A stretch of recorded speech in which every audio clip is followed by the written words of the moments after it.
Blessings. Welcome to Divine Feminine Rising with Mezdulene. I'm Mezdulene, a mystic, author, Reiki master, divinely feminine belly dancer, and now podcaster. Raising divinely feminine awareness is my passionate purpose in this lifetime. Guiding people towards empowerment and personal transformation is my joy. My intention with this podcast is to entertain, educate, and illuminate as I share the power and magic of the divine feminine. Thank you so much for being here. I'm grateful for your time and attention. Today I want to talk about people who feel different, the outliers, the weirdos, the prodigies, psychics, healers, the list goes on. You know who you are. Those of us who feel like we don't fit in feel that way for a reason, but hopefully this podcast will help with understanding and acceptance of who we are and the gifts that we have to offer to the world. So people who are divergent often feel separate and also fearful of other people's responses.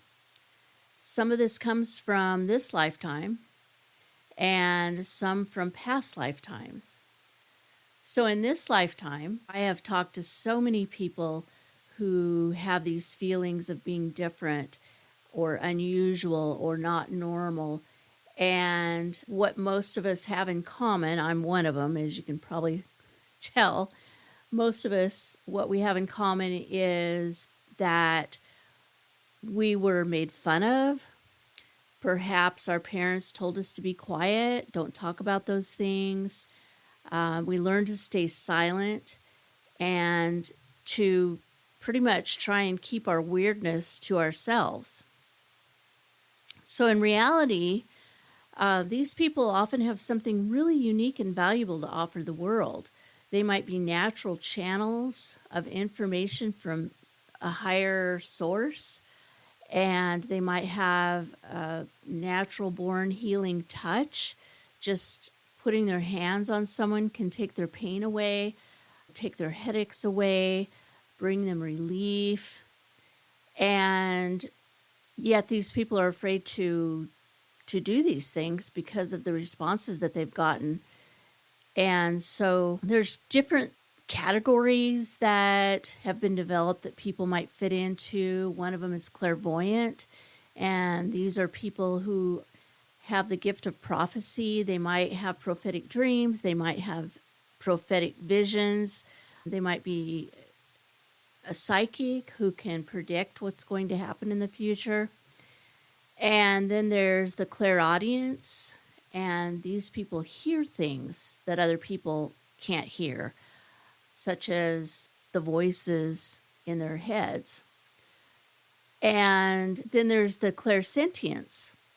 And these people feel things that other people don't feel, such as energy, or a good example of this is an empath, someone who's very empathic. Someone can tell them that everything is fine, but a person who is clairsentience can tell that they are not fine.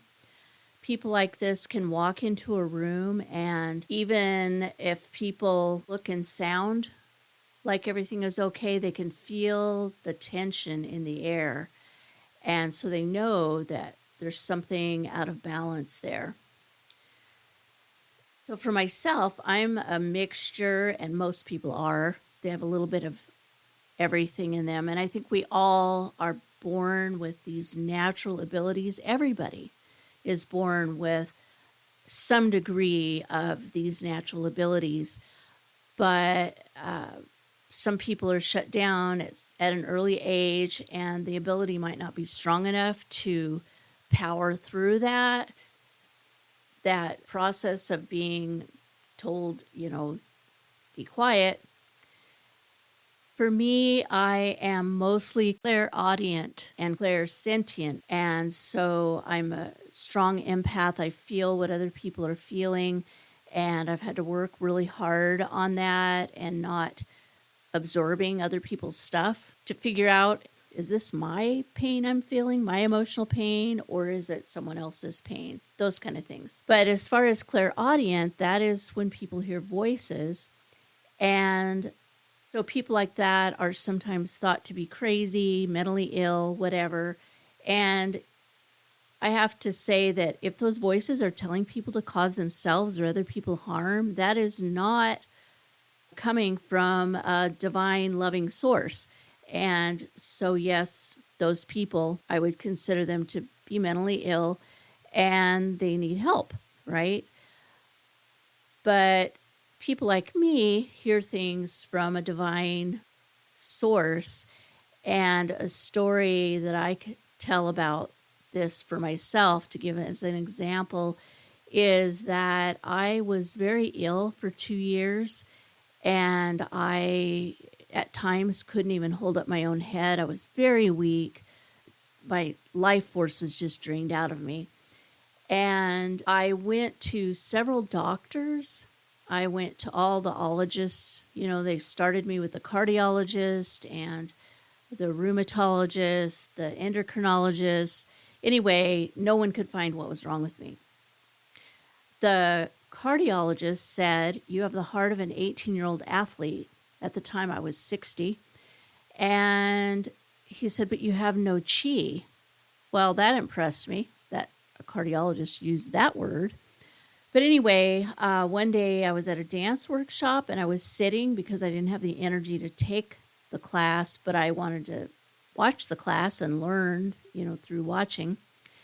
And I looked down at my leg, and my left leg was swelled up like a zeppelin. My right leg looked normal, but my left leg was so swollen. My ankle was a cankle. It was as big around as my calf. My feet looked like, they were just blob. It was a blob, my foot, not my feet. It was a blob, and my toes were like fat sausages sticking off the end of my foot. It was pretty distressing. And I looked at that and I thought, what is that? And I heard a voice. It said very clearly in my head, stop eating sugar. I was like, okay. And so I went home. I was out of town when this happened. I went home and I stopped eating sugar, and I cut out a lot of carbs that my body could turn into sugar. And within 3 weeks, I felt more energy than I had felt in over 2 decades. I felt more life force energy than I felt in my 30s. The weight started falling off of me because I had cut back the carbs so much. And when I talked to a doctor about this, I explained what happened, and he said, well, of course you have more energy. You lost weight. I was like, no, I got the energy before I lost the weight. But, you get looks when you tell people things that, like, you're nuts, right? They roll their eyes or they get a look on their face of... So anyway, I felt so good.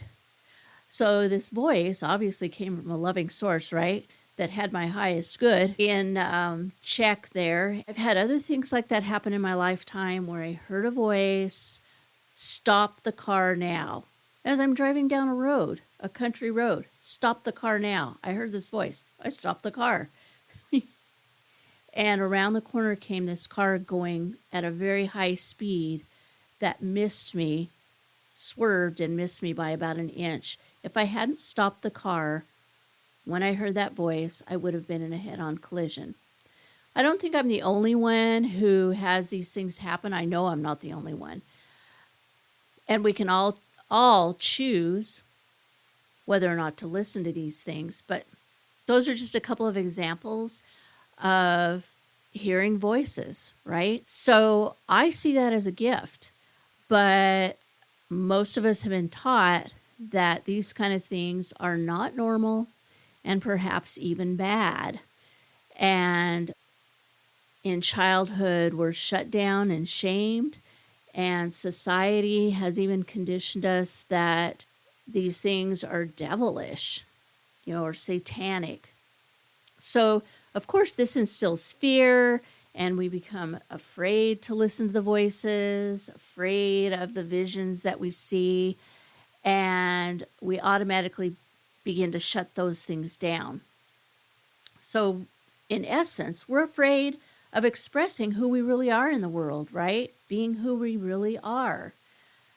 So, once upon a time, and I mean, a couple thousand years ago, when people saw their children talking to the air, talking to things that weren't there, or at least they couldn't see, when they saw their children displaying unusual gifts, like telling them about a dream they had that something was going to happen, and then the thing happens, they would send these children to the temple because they knew they were special and they knew that what they had was of great value. And at the temple, the priestesses would teach the children how to use these abilities more fully, how to grow these abilities. It might be second sight, healing touch, scrying, seeing illnesses in people's bodies, whatever it was. These gifts were valued, and children were helped to use them more fully. Now, this was before Christianity. This was from a time when there was more of a balance between the divine feminine and the divine masculine. So after Christianity, anything out of the ordinary like that was declared satanic, especially if you were a woman. So if a man heard voices from beyond, he was called a prophet. If he saw visions that other people couldn't see, he was called a prophet. But if a woman did, she was called a witch. And it's estimated that between 500,000 and 1 million people in Europe alone were killed as witches. And most of them, of course, were women. And these women were often healers. They were herbalists. They made herbal teas to help with pain, to help with illness, to help with relaxation. They were the midwives that helped with childbirth. They were the healers. And of course, most of them were over 40. So they were the older women who often lived alone. And sometimes even natural disasters were blamed on witches. Like the crops died because of drought or whatever. And so these women who didn't fit in with the societal norms, they might be loners, they might live alone, they might have an ugly mole on their face, they might have a black cat, for heaven's sakes. These women were easy targets, and they could be accused just because of these crazy things like birthmarks and pets. So there's this meme I've seen on Facebook, and I've seen it on signs in stores that say, "I am the granddaughter of a witch you didn't burn." Well, I'm here to tell you that witches were killed, but their families weren't always killed with them, right? So many of us are the daughters of witches who were burned or drowned or hung. Currently, I know women who are afraid to talk about their abilities, who see angels and fairies, or they hear the trees telling stories, and they're afraid because of past life things that have happened to them and the punishment that they received for voicing these abilities, or being convinced that these gifts were really curses. Now, I know that not everyone believes in past lives, and that is perfectly valid. I totally get that. But I want you to know there is also something called genetic memory. And science has proven that our bodies carry the generational trauma of our ancestors.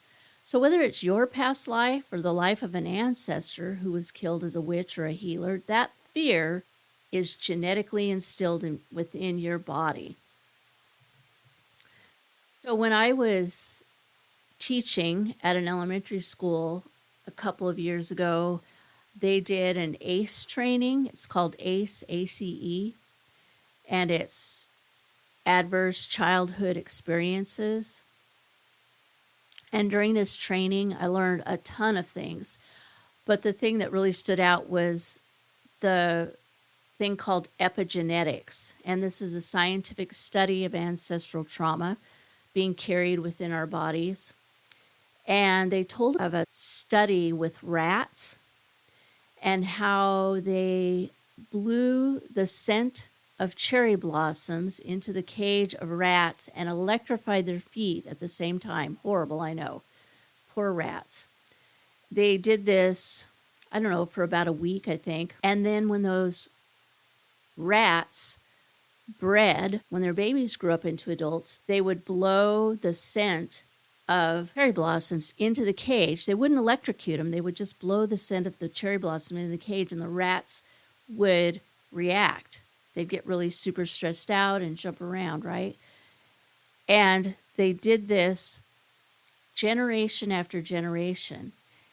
And what they found was that up to the 7th generation, they would react to the smell of cherry blossoms. And that's just mind-blowing. The Native Americans have talked about 7 generations. I learned that, growing up on a reservation, that the belief and understanding that what we do now, the decisions that we make and the actions we take in the present can either benefit or harm up to 7 generations into the future. And here they do a scientific study with rats and show that this trauma is carried for 7 generations into the future. And so it validates pretty much, that ancient wisdom that indigenous people have carried with them. So it's just amazing that we can carry this trauma from the past as well as the trauma in, our current lives, and that it can shut us down from being who we really are. What I want to say about that really is that if you felt normal, if you felt like you fit in, you might not do the things that are the very things that will change our world for the better, right? It's those people who have, like Einstein, who was super smart, the people who are maybe musical prodigies, and the people who have visions and create amazing inventions because of those visions, people who hear voices who can help other people because of it, people who have a healing touch and can help relieve people's pain. Those kind of people are the world changers. They're the ones that are creating change and bringing the balance back into the world. They're the very people who it's important that they feel safe to express who they are. So what I want to conclude with is that for over 2,000 years, society has conditioned us that if we're different, there's something wrong with us and we don't fit in. But I'm here to say that it would be really super boring if the world was all the same. If all the people in the world were the same, how boring that would be. But mostly, I want you to know that your gifts are needed now more than ever before. So I encourage you to fly your freak flag and be who you really are in the world, because you have the power to make the change that we need to bring the balance of love back into the world. So I'm hoping that I've brought you some understanding around fear you might have of being yourself in the world, and that you can step out of the shadows and into the light so that your glow can be a beacon for others. Thank you for joining me today. My mission is to help bring back the balance of the divine feminine to spirituality and to the world. Please share this episode with anyone interested in the divine feminine and personal empowerment. And know that this podcast is a labor of love. And if you'd like to connect with me further, please reach out. You can find me at Mezdulene.com, Divine Feminine Rising with Mezdulene.com, Mezdulene Bliss or Mezdulene on Facebook, TikTok, and Instagram. And please join my mailing list to receive my newsletter if you feel like doing that. Allow the light of your love to shine. Be the change, lead the way, and remember your light of love is a needed gift to the world that only you can give. Thank you again for listening, and may you find your bliss.